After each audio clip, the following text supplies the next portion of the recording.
balancê, balancê. Quero dançar com você. Senhoras e senhores, é nesse ritmo maravilhoso que chegamos ao ano de 1980. O ano de 1980 no Brasil foi um período vibrante e cheio de energia, marcado por transformações culturais, sociais e políticas, que trouxeram um sentimento de renovação e otimismo ao país. As ruas das grandes cidades estavam repletas de vida, com uma mistura de modernidade e tradição que coloria o cotidiano dos brasileiros. Na música, 1980 foi um ano de explosão criativa. A disco music ainda dominava as pistas de dança, mas as bandas brasileiras como Brits e Paralamas do Sucesso começavam a despontar, trazendo uma nova onda de rock nacional que conquistava o público brasileiro. Mas nem tudo era alegria nesse começo de década dos anos 80. Nossos possantes V8 que os digam. Afinal de contas, ainda estávamos sob os efeitos da crise do petróleo, e os nossos carros V8, os Dodge Charge, os Dodge Dart e o Ford Galaxy, sem falar do Landau, sofriam muito e eram hostilizados e não valiam quase nada. E muitos deles tiveram esse triste fim. Obrigado aos amigos por estarem assistindo a mais um vídeo do canal Geração Carburada.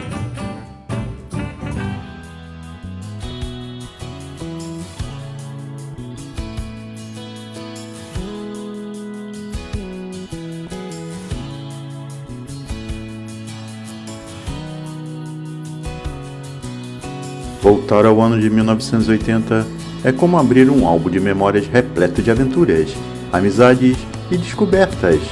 Para os adolescentes brasileiros daquela época, a vida era vivida de forma simples e intensa, especialmente nas ruas, onde o futebol reinava absoluto.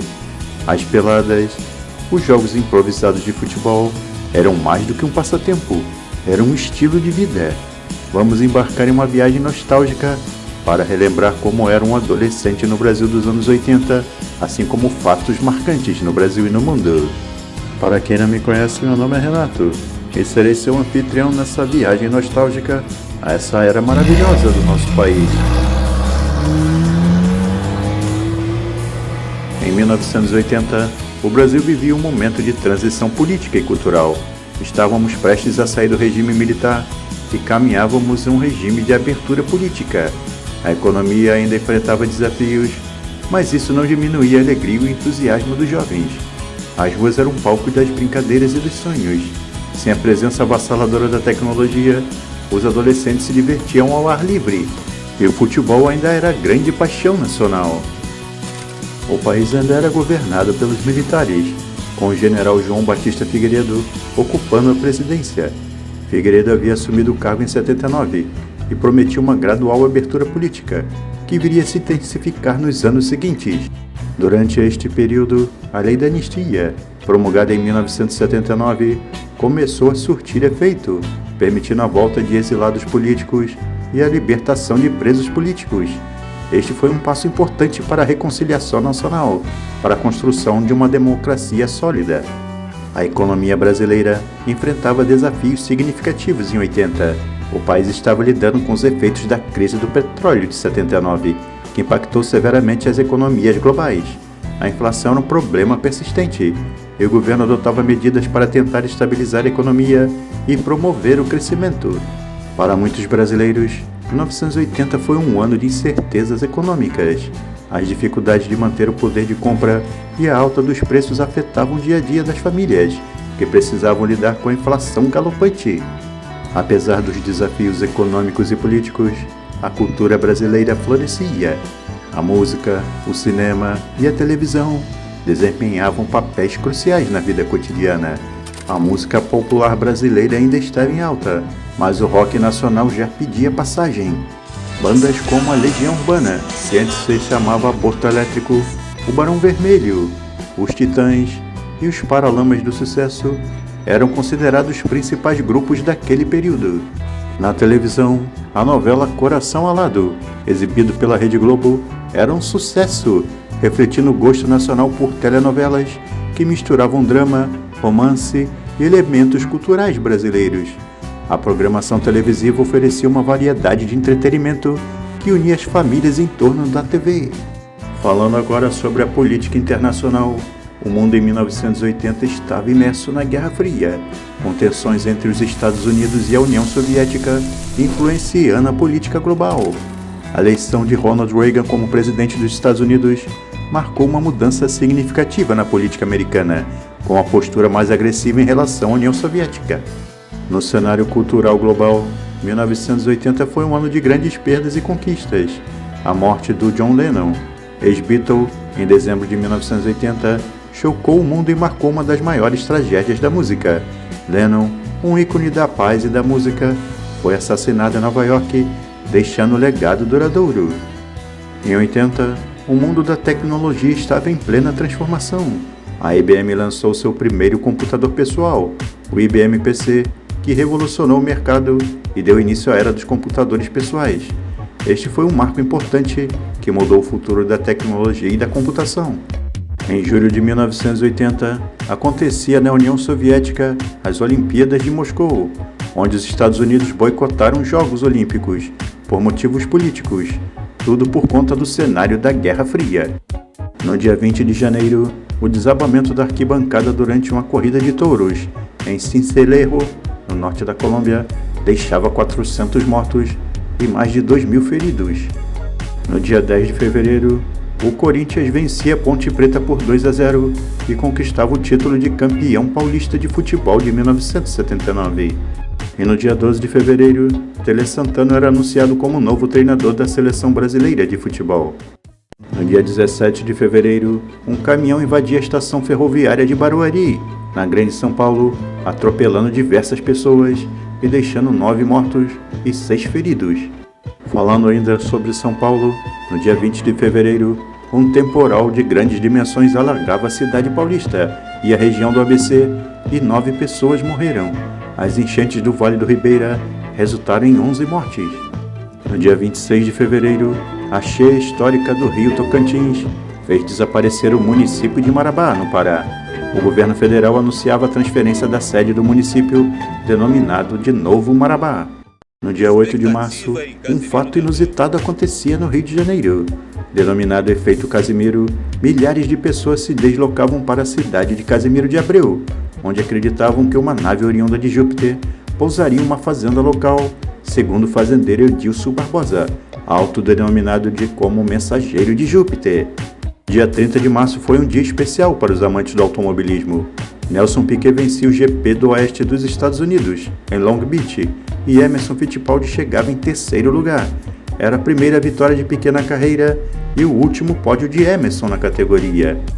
E no dia 7 de abril, data do meu aniversário, os Estados Unidos rompiam as relações diplomáticas com o Irã, por conta da crise dos reféns americanos no Irã. Nesse dia também entrava no ar a TV Globo Nacional. Descobri, o negócio é do Loren.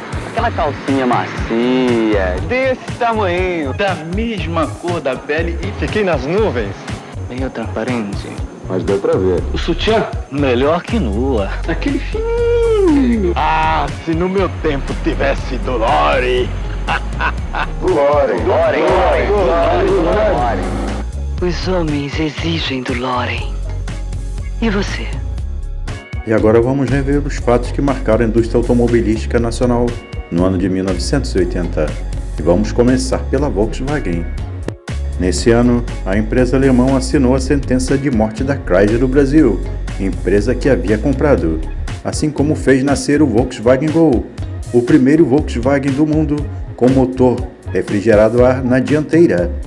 Lançado em 1980 na fábrica de Taubaté, em São Paulo, o Gol marcou gerações inteiras com mais de 8 milhões de unidades produzidas e se tornou o carro mais vendido e exportado da história do mercado nacional. Falando agora sobre a Ford, nesse ano, a marca introduziu no Ford Corcel o motor 1.6 a álcool, considerado por muitos o melhor da indústria e um marco no desenvolvimento de motores com esse combustível no Brasil. Nesse ano também era apresentada a versão Corcel 2 Hobby, com acabamento despojado, mas com apelo jovem. Falando agora sobre a Chevrolet, a marca inaugurou uma série de mudanças em sua linha 1980, a começar pelo Chevette, que ganhou uma nova frente uma nova traseira com novos para-choques, além do modelo hatch. O mesmo ocorrendo com a linha Opala, que rejuvenesceu vários anos com a nova frente e a nova traseira, sobretudo o modelo Caravan. Falando agora sobre a Fiat, a marca italiana lançou em 1980 uma nova reestilização para o Fiat 147, popularmente conhecido como Frente Europa, que trazia uma nova frente, novos para-choques de plástico, além de um novo sistema de iluminação para a placa, que ficava ao lado das lanternas traseiras. E agora vamos dar uma conferida nos carros mais vendidos no ano de 1980, a começar pela velha senhora Kombi, que ficava em 10º lugar, com 35.250 unidades. Em nono, a Ford Belina, com 37.218. Em oitavo, o veterano Chevrolet Opala, com 46.286. Em sétimo, o novíssimo Gol, com 52.712. Em sexto, também veterano Ford Corcel, com 74.998 unidades. Em quinto, o Chevrolet Chevette, com 86.503 unidades. Em quarto, a Volkswagen Brasília, com 96.099 unidades. Em terceiro, o Volkswagen Passat, com 99.571. Em segundo, o Fiat 147, com 121.986 unidades. E em primeiro, ainda o imbatível Volkswagen Fusca, com 167.110 unidades. E esse foi o último ano de liderança do Fusca no segmento dos carros mais vendidos brasileiros. Já em 1981, ele perdeu o posto para o Fiat 147. Pessoal, que tal você ter um livro que você pode carregar e levar para qualquer lugar que você for? E esse livro fique dentro do seu celular. Já pensou? E se eu disser que esse livro, baseado no vídeo que você mais gosta? Sensacional, né? Então, ele já existe. Está disponível aqui no link na descrição abaixo. Basta clicar. Está por um precinho de apenas R$10. Não perca, aproveite já. Gostaríamos de agradecer aos gentis amigos por terem assistido até aqui nosso vídeo. Lembrando, não se esqueçam de curtir e compartilhar. Caso o amigo ainda não seja inscrito no nosso canal, por gentileza, se inscreva. E até a próxima!